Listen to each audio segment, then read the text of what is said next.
people think that goes away in April with the heat.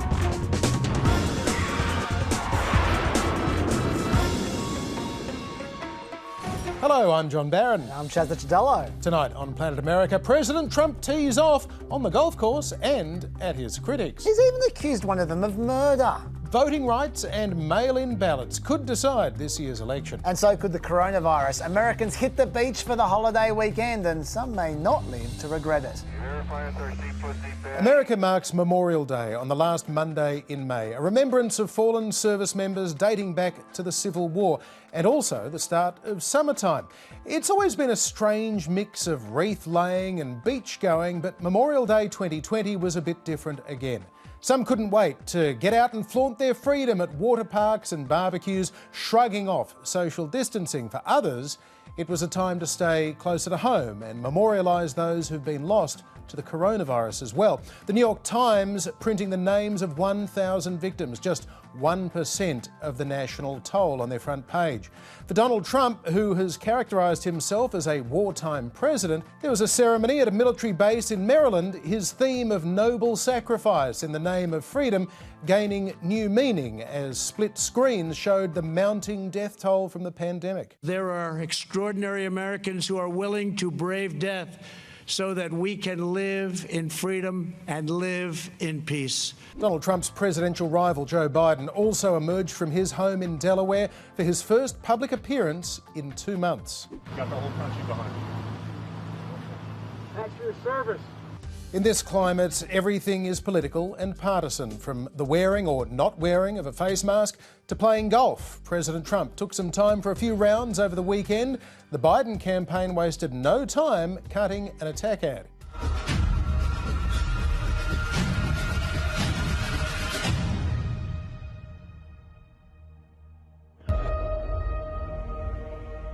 Look, I do understand that they're making the president live by his own rules here.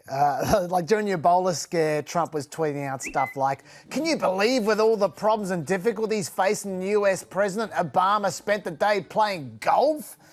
Even now, Trump's still defending himself by saying how much golf Obama played, even though Obama had played 98 rounds of golf by this stage of his presidency, and Trump has spent 248 days at golf courses so far. Although, to be fair, he does live at a few golf courses. He has houses there. That is true.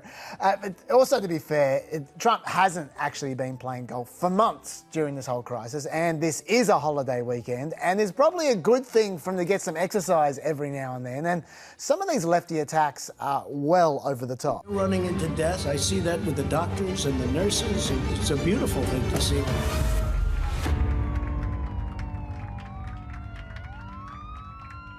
Whoa, there's a lot of sirens. But as John said, everything is political, even masks. In one part of America, they yell at you to put on masks.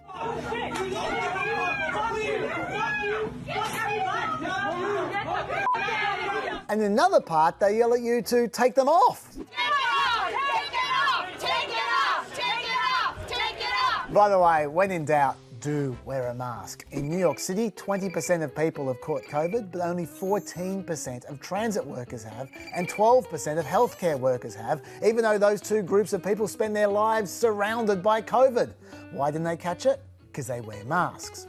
Another ongoing source of controversy is hydroxychloroquine. A study came out this week with a sample size of 96,000 COVID patients, and 9.3% of the control group died, compared to 16.4% of the chloroquine group. 22% of the chloroquine with antibiotics group died, 18% of the hydroxychloroquine group died, and 23% of the hydroxychloroquine plus antibiotics group died. So not great news for chloroquine there. We are still waiting for a gold standard double-blinded placebo-controlled test, but these failed trials are adding up. We'll leave the usual COVID cases and deaths numbers for Friday because the long weekend has scrambled the numbers a bit. But the headline is that America has now passed the 100,000 death barrier, as John said. Unfortunately, the fine print is that's very likely an undercount. According to the New York Times, about 64,000 more Americans died than usual between March 15 and April 25, even after the 100,000 COVID deaths. So who knows what the real number is. As for the states, still only one state is currently qualified under federal guidelines to begin reopening, and that is surprisingly New York.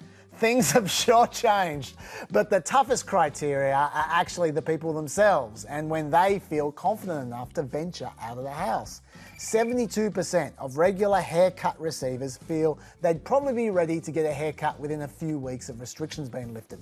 Also, about 70% of shoppers for inessential products and 67% of churchgoers feel they're ready for those activities again. But only 52% of restaurant diners or 50% of gym goers feel ready to return, and the same for 48% of public transport users and 42% of sports event attenders. And that is not enough to get things going, John, no matter how much Trump wants to reopen the economy. Yeah, I'm still trying to get my head around the whole frequent haircut receivers thing. I think it's non-bald people, maybe? Still, the US presidential election is 160 days away. Joe Biden continues to lead in the average of national polls by more than 5 points, although a couple of recent polls from Quinnipiac and Fox have put his lead at 11 points and 8 points respectively. Although Trump was still beating Biden by 3 points on economic management in that Fox poll, so that is a silver lining for him. But that Quinnipiac poll you mentioned has shed light on an emerging dynamic in this race. We're getting used to seeing Biden leading among seniors by about 10 points, but break that down further, and Biden actually leads Trump by 22 points amongst female seniors, whereas Trump leads Biden by 11 points amongst male seniors. And it doesn't end there. Amongst white men, Trump is leading by 21 points. But amongst everyone else, women and non-white people, Biden is winning by 26 points. And there are more of everyone else. So that is why Biden is leading overall by 11 points. Trump needs to avoid becoming the candidate of only white men, John. Yes. Also a concern right now, Chaz, for President Trump. His approval rating has taken a dive in the one poll where he frequently hits 50%. This is the Rasmussen poll, which has him on just 43% this week. That is down a full 9 points in the past 3 months. One more issue for Trump while we're going hot. In the head-to-heads against Biden, Trump is actually only running 0.4 of a point behind where he was against Clinton at this stage. So that's fine. But Biden is running 5 points ahead of where Clinton was at the same stage, polling at 48%, whereas Clinton was polling at 43%, and she never got to 48% in the polls. So that means Trump needs to dirty Biden up somehow, and he's sure been trying, but so far, Biden is Teflon. Well, we will see about that, Chaz. President Trump is certainly going to be hoping for a few more of those infamous Joe Biden gaffes. This week, the former VP kind of obliged. Here he is on the influential Breakfast Club radio show with their host, Charlemagne the God. Long way until November. We got more questions. You got more questions, but I tell you, if you have a problem figuring out whether you're for me or Trump, and you ain't black. It don't have nothing to do with Trump. It has to do with the fact I want something for my community. And now, to some, that sounded an awful lot like a 77-year-old white man not just taking black voters for granted, but presuming to tell them how they should vote and then questioning their blackness if they don't agree with said white man. And the fact is, African Americans do overwhelmingly vote for Democratic presidential candidates. 88% for Hillary Clinton in 2016, 93% for Barack Obama in 2012. Senator Tim Scott, who has the distinction of being the only black Republican senator, said he was offended by Biden's remarks. What he did was he once again reinforced this narrative that the Democrats are entitled to the black vote. I'm only asking the question why. Well, Joe Biden quickly apologised. Shouldn't have been so cavalier in responding to what I thought was, anyway, it was, I don't take it for granted at all. And no one should have to vote for any party based on their race, their religion, their background. Yeah, we probably shouldn't make too much of Biden's 6 zillionth gaffe, but except this gaffe does highlight a vulnerability for him. You spoke, John, of the past black voting for Democrats, but even in that Fox poll where Biden was leading by 8 overall, he only leads Trump by 64 points amongst black people, whereas even Hillary won the black vote by 81 points. It still sounds like a thrashing, and it is, but those 17 points difference could be critical in the election, which is why Trump's team are running ads like this. Mass incarceration has put hundreds of thousands behind bars for minor offenses. Joe Biden wrote those laws. Every major crime bill that's come out of this Congress has had the name Joe Biden on that bill. We do everything but hang people for jaywalking in this bill. Joe Biden's policies destroyed millions of black lives. Joe Biden may not remember, but we do. Well, the lawsuits are flying and the stakes could not be higher. The issue? Mail-in voting. Supporters, most of them Democrats, say that allowing people to vote by mail this November is essential to protect lives during a pandemic and preserve democracy. Opponents, most of them Republicans, worry mail-in ballots aren't as secure as in-person voting and creates tremendous potential for fraud. The United States cannot have all mail-in ballots. It will be the greatest rigged election in history. President Trump says people grab them from mailboxes, print thousands of forgeries and force people to sign. Also forge names. It's a claim he's been making for months without offering any evidence. Well, we're going to find out about the proof because you're going to see what's going on.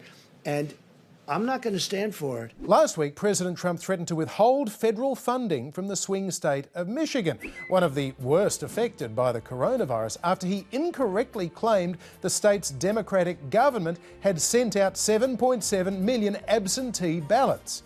Well, the Michigan Secretary of State, Jocelyn Benson, quickly corrected the president, tweeting, "They sent out applications, not ballots, just like Republicans in Iowa, Georgia, Nebraska and West Virginia have." Trump has deleted the tweet, but has continued to wage his Twitter campaign against mail-in voting, and Twitter today labelled two of those tweets with fact checks, linking to stories debunking his claims. Meanwhile, legal action is being taken in a number of states like California, where Democratic Governor Gavin Newsom announced 3 weeks ago all registered voters would be sent mail-in ballots. The head of the Republican Party, Ronna McDaniel, says they're suing over an illegal election power grab and a recipe for disaster that will create more opportunities for fraud, Chaz. Well, whether McDaniel likes it or not, mail-in voting is popular. 70% of people approve of mail-in voting, including 49% of Republicans. Even more amazing, 52% of people approve of a 100% all-postal election, including 32% of Republicans. And I'll tell you who else likes mail-in voting, John. Donald Trump likes it. He voted by mail just a few months ago. But I should explain what some non-Trump conservatives are going on about with security concerns about mail-in voting. There's something called ballot harvesting, where volunteers go from house to house offering to help you fill out your form and to deliver it for you. Now, in theory, that could be a helpful exercise, but it's not hard to see how unscrupulous people could exploit that practice to potentially pressure people, to harass them, and potentially to commit fraud when delivering your vote. Like in North Carolina in 2018, when one ballot collector appeared to tamper with the ballots, mailed some ballots they weren't supposed to, and disappeared ballots that they didn't want to send. They messed with the vote count to the tune of potentially thousands of votes, and the court ended up throwing that whole House seat's results out, and they held the election again. Now, to be clear, that was all illegal. That person went to jail, and even legitimate ballot harvesting is only clearly legal in California. But there are 13 states where it's a little ambiguous at the moment, and more pertinently, in the Democrats' new proposed bit of stimulus legislation, they instruct states to permit a voter to designate any person to return a voted and sealed absentee ballot. Not just a family member or a carer, any person. So that could mean ballot harvesting nationwide, and that is something that they're worried about, John. Yes, indeed they are.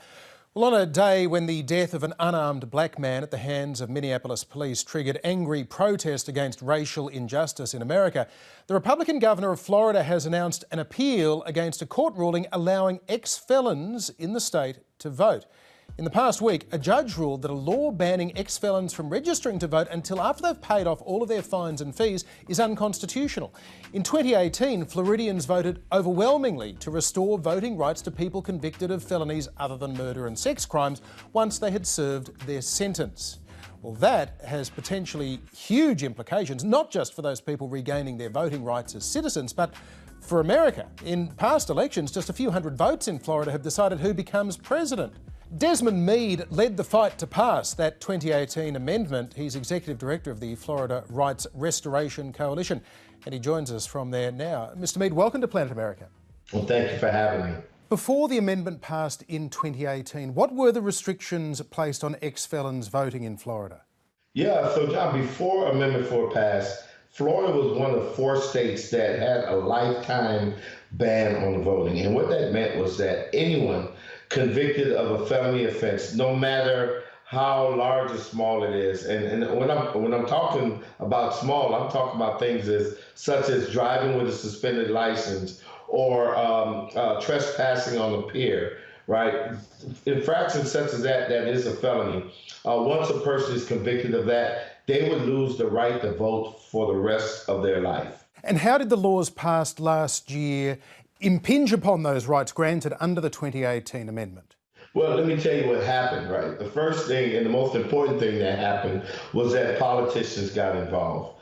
You know, John, and came up with these codified rules that would determine when a person would be able to register to vote. And so they codified these legal financial obligations.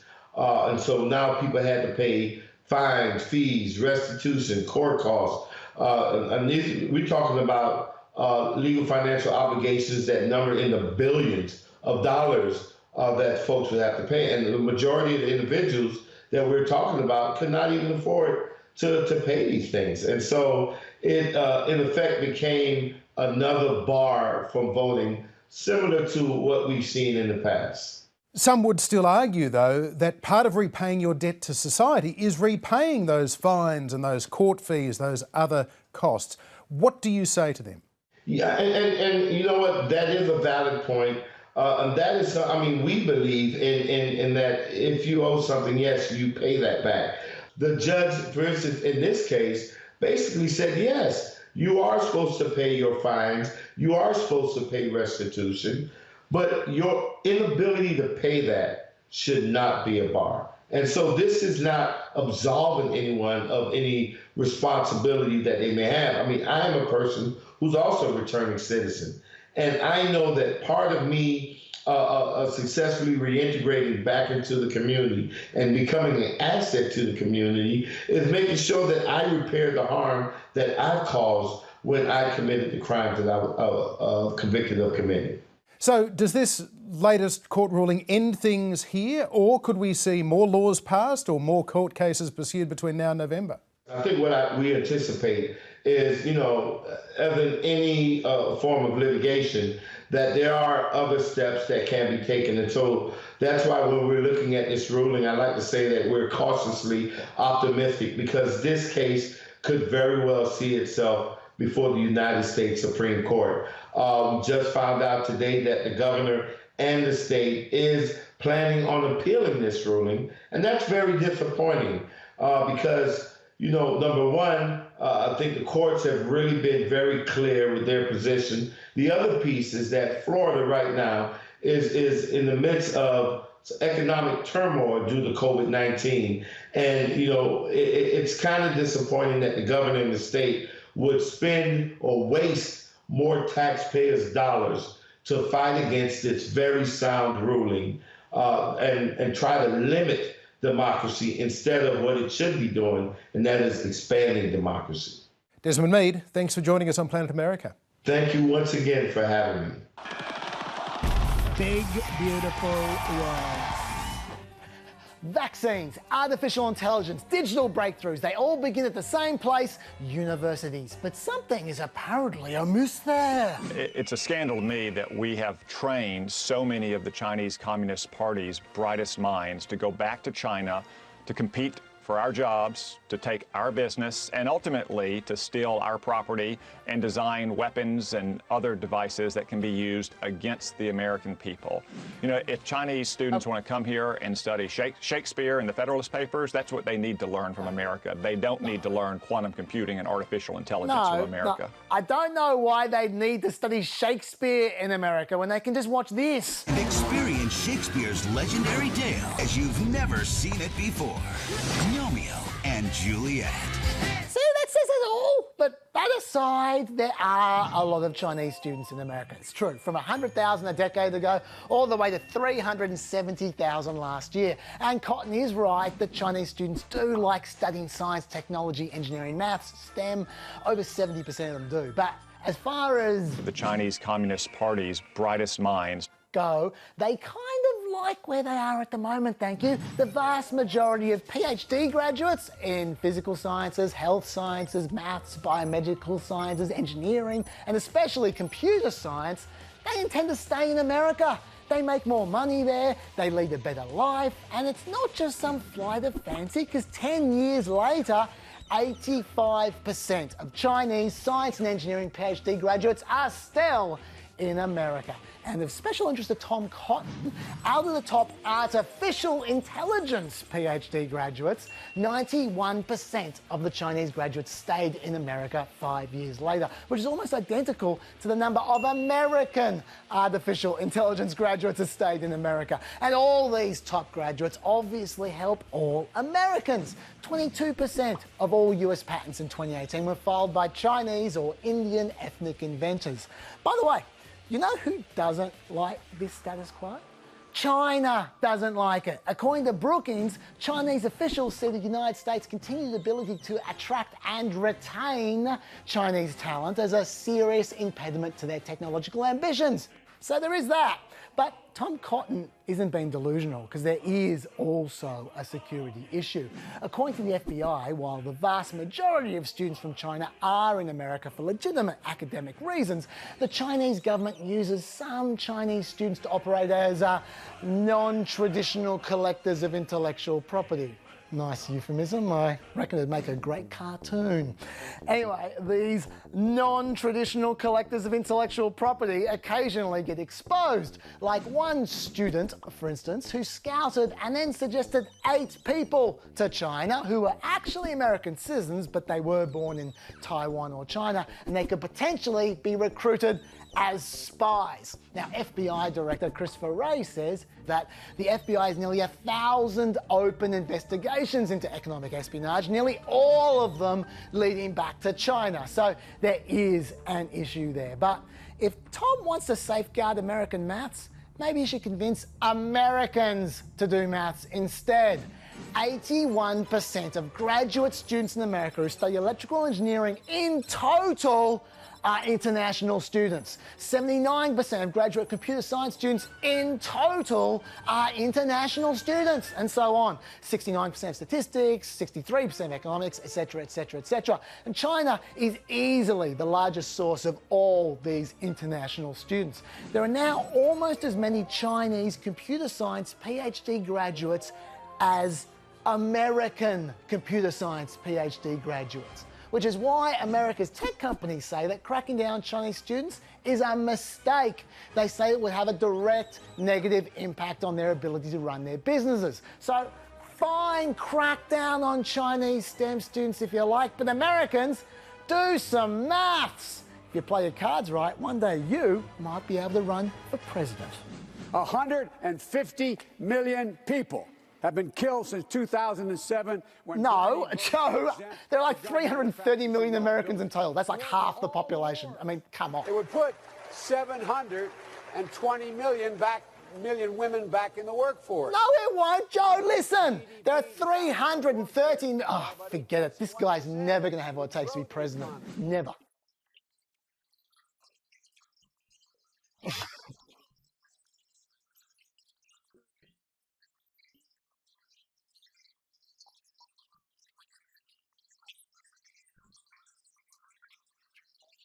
No, 102. 102. Yes. No. No.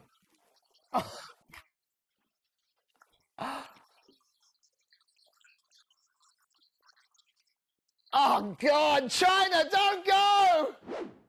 Oh, and because of COVID unemployment, the administration is supposedly on the verge of eliminating a program that enables foreign graduates of American universities to remain in the country and work. So get good at maths, America. Good luck with that. The President of the United States, meanwhile, is calling for an investigation into whether a prominent American breakfast TV host is actually a killer. It's time for The Trump Files.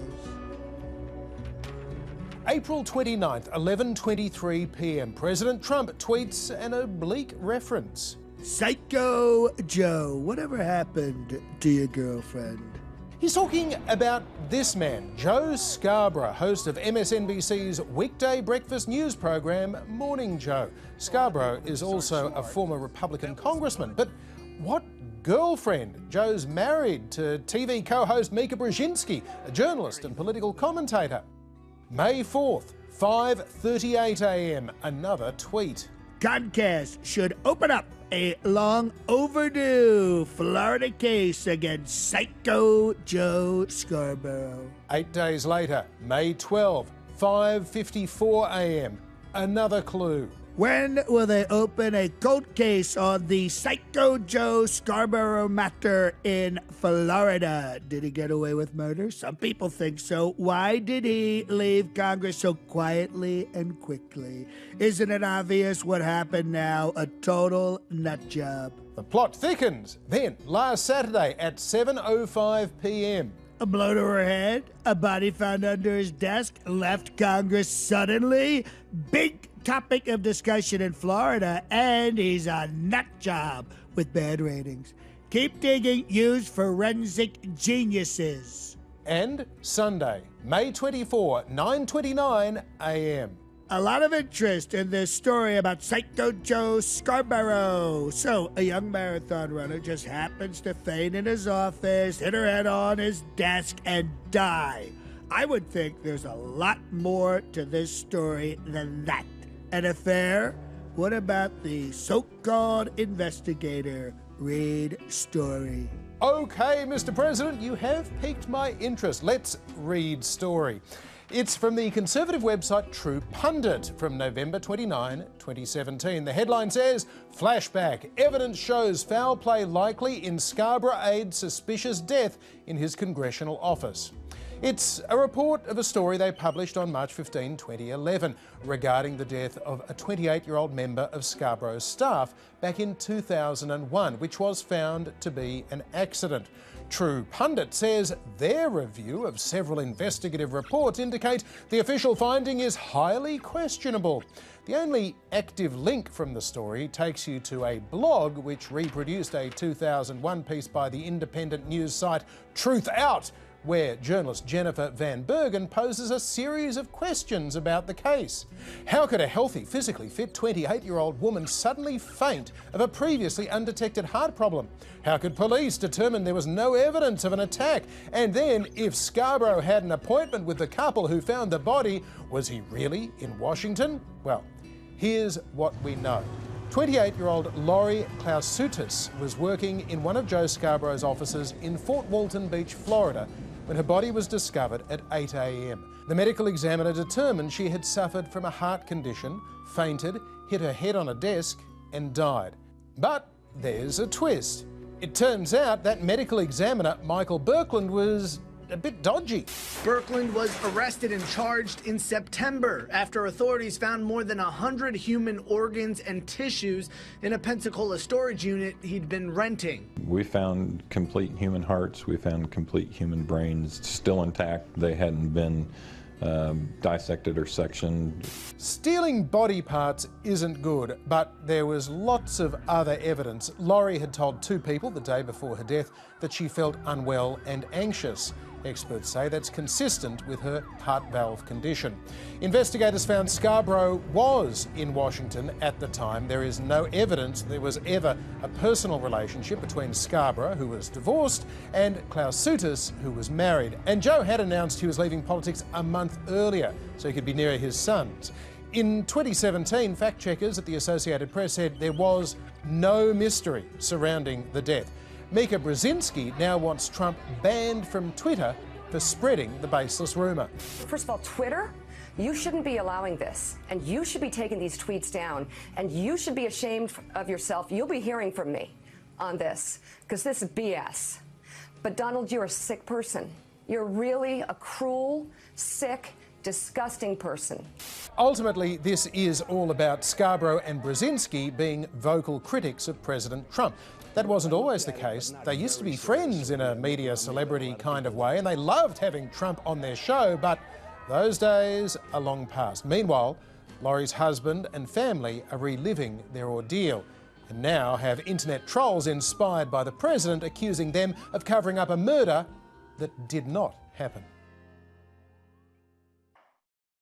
It's our end of Flavour of the Month salad, crazy chazzers, and all Fauci merchandise must go. We got t-shirts, singlets, hoodies, sweatshirts, track pants, baby onesies, undies, beanies, hats, socks, those kinds of socks you can't see outside your shoes. Who cares if you look like an idiot? You can't go outside, and since you're stuck inside, why not enjoy it with Dr. Fauci mugs, tumblers, beer glasses, wine glasses, and stubby holders. But hurry! This unseemly display of hero worship can't last! Protect yourself with Dr. Fauci face masks! And if that doesn't work, Dr. Fauci prayer candles! Show your support for an esteemed medical researcher you just learned existed with your very own Dr. Fauci bobbleheads! Greeting cards, phone covers, badges, nail decals, bathroom wall art, puppets, stickers, bookmarks, cushions, cupcake toppers, fridge magnets, heart pin, or life-size cardboard cutouts! 100% of Katy Perry's agree. If you don't ostentatiously display your respect for Dr. Fauci,